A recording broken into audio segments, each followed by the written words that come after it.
আসসালামু আলাইকুম। আপনারা কেমন আছেন? আশা করি সবাই ভালোই আছেন। মাশাআল্লাহ এগ্রো ইউটিউব চ্যানেলে আপনাদেরকে স্বাগতম। তো আজকের এই ভিডিওতে আপনারা দেখতে পারতাছেন যে আমাদের এখানে কি পরিমাণে রোদ উঠেছে। তো আপনাদের এখানে রোদ কেমন অবশ্যই আপনারা কমেন্ট বক্সে কমেন্ট করে জানাবেন। তো দেখেন আমাদের এখানে প্রচুর পরিমাণে আপনার রোদ উঠেছে। যে রোদ ওঠার কারণে আপনারা দেখতে পাচ্ছেন আমাদের বাছুরগুলো এবং গাভীগুলো কীভাবে হাঁপাচ্ছে। তো এই এত তাপমাত্রার মধ্যে আপনাদের গাভীগুলোকে এবং বাছুরগুলোকে কীভাবে রাখবেন আজকে এই ভিডিওতে আপনাদের মাঝে আলোচনার চেষ্টা করব। তো দেখেন আপনারা একটু আকাশের মধ্যে একটু ছায়া দেখেন কীভাবে রোদ উঠেছে, যা বলার বাইরে। আমাদের এখানে প্রায় 42 ডিগ্রি সেলসিয়াস আজকে।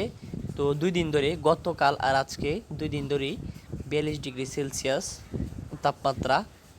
তো এই তাপমাত্রার মধ্যে আমাদের এই গাভীগুলোকে আর বাছুরগুলোকে পালন করতে একটু কষ্টই হচ্ছে, কেননা আমাদের এখানে কারেন্ট থাকলেও সাপ্লাইয়ের পানি থাকে না।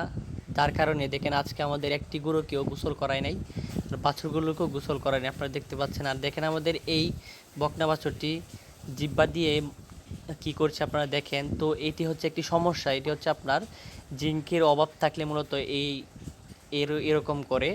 আর এখন দেখেন আমাদের গাভীগুলো শোয়া থেকে উঠেছে। এখন আমরা সবগুলা গাভীকে গোসল করাবো। গোসল করি আপনাদেরকে অবশ্যই প্রতিদিন আমি আপডেট দিব। আর আপনারা অবশ্যই মাশাআল্লাহ এগ্রো ইউটিউব চ্যানেলে এই সাবস্ক্রাইব করে রাখবেন। আর অবশ্যই আপনারা সব সময় ফলো করবেন, তাহলে আমাদের যে মাশাআল্লাহ এগ্রো ফার্মের যে কার্যক্রমগুলো আপনারা অবশ্যই প্রতিদিনই আপডেট পেয়ে যাবেন। আর আপনারা যারা আমার প্রতিনিয়ত ভিউয়ার্স, প্রতিদিন আমার ভিডিও দেখেন, তাদেরকে অবশ্যই আমি ধন্যবাদ জানাচ্ছি। তো আপনারা অবশ্যই চ্যানেলটি সাবস্ক্রাইব করবেন। তো দেখেন আজকে যে রোদ উঠেছে, এই রোদের মধ্যে আমাদের গাভীগুলোকে প্রত্যেক দিনই 2-3 বার করে গোসল করাতে হয়। তো পানি না থাকার কারণে আমরা একবার করাই অথবা 2 বার করাই। তো এই সমস্যার মধ্যে আমরা আছি। তো আপনাদেরকে আজকে এই ভিডিওটি দেখালাম। তো সবাইকে ধন্যবাদ।